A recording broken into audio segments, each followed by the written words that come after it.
How's it going, guys?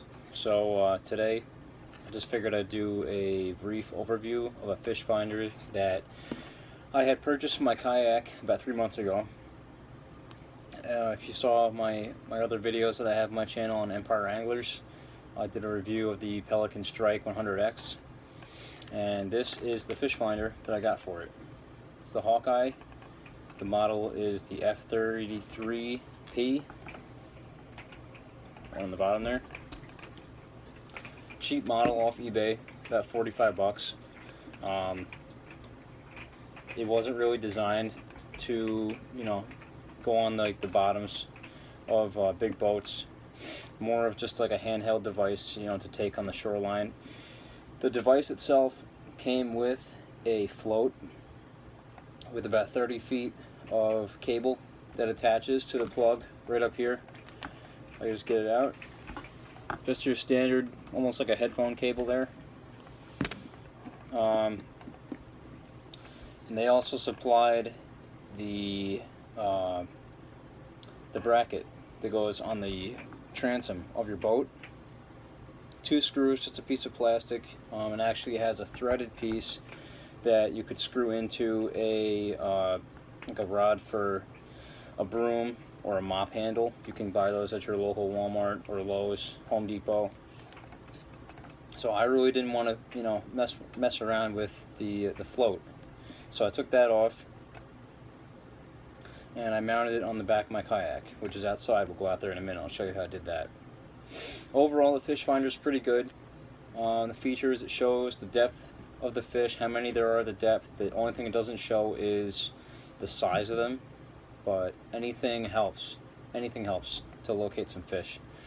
I do a lot of lake trout fishing, and it's important to be able to see where the schools are so you can drop down and jig in the springtime. But let me see if I can get it turned on for you.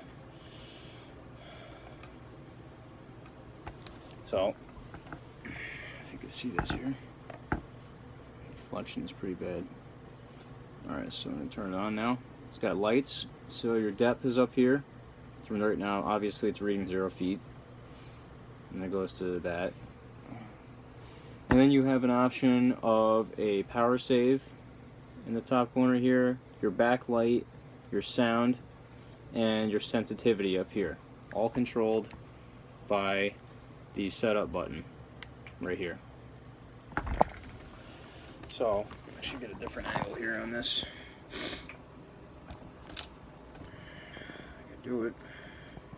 No, I can't do it. Alright. So, the sound is pretty loud. It's pretty good, not too bad. The backlight,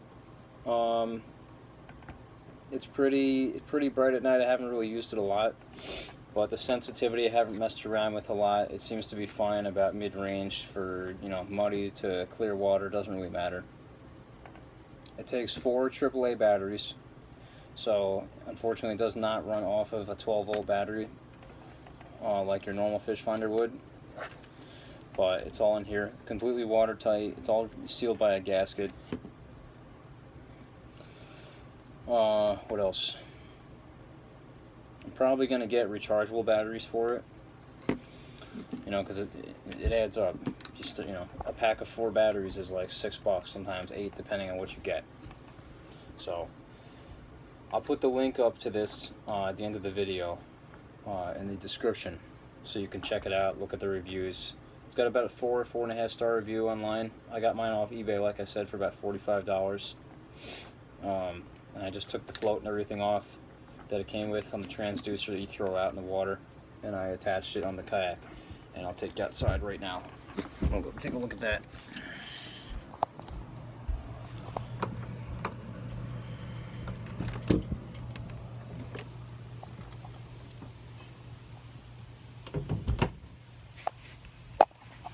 So, here's the kayak. You can see it. The Pelican Strike 100.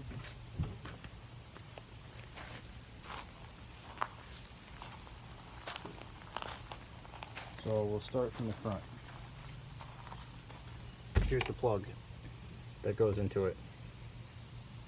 Standard headphone plug. This gasket came with the kit. I put it in there, drilled a hole, and I took an industrial strength piece of Velcro and glued it down to the polyethylene. I'm surprised it stuck. Or it's stuck, I mean. I did rough it up a little bit with some sandpaper. But anyway, I put the other piece of Velcro right here on this.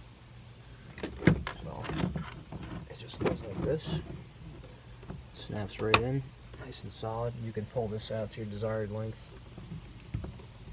Plug it in here. And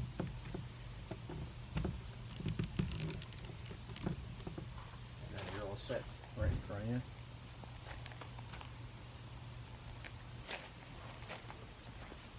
In the back, here's the transducer mount.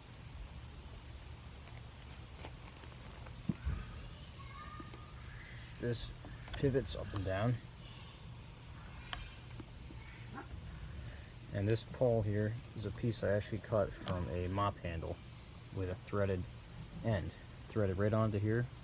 I secured it with 2 1/2-inch pipe brackets screwed in with silicone right through the back.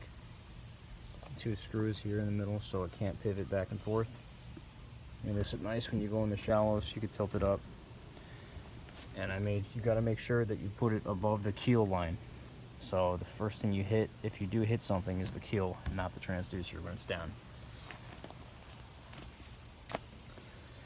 And to get the wire up there, get the drain plug out,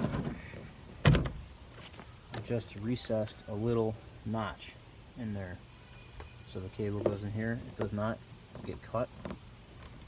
Put the drain plug back in. Tied a piece of string that I put through the hole up here, ran it back, and I pulled this cable from this hatch back from there all the way up and brought it up through here, and that was it.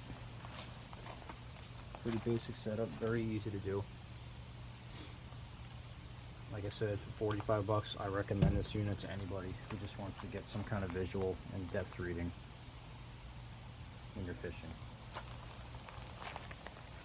So, there you have it, guys. If you got any questions, leave a comment below.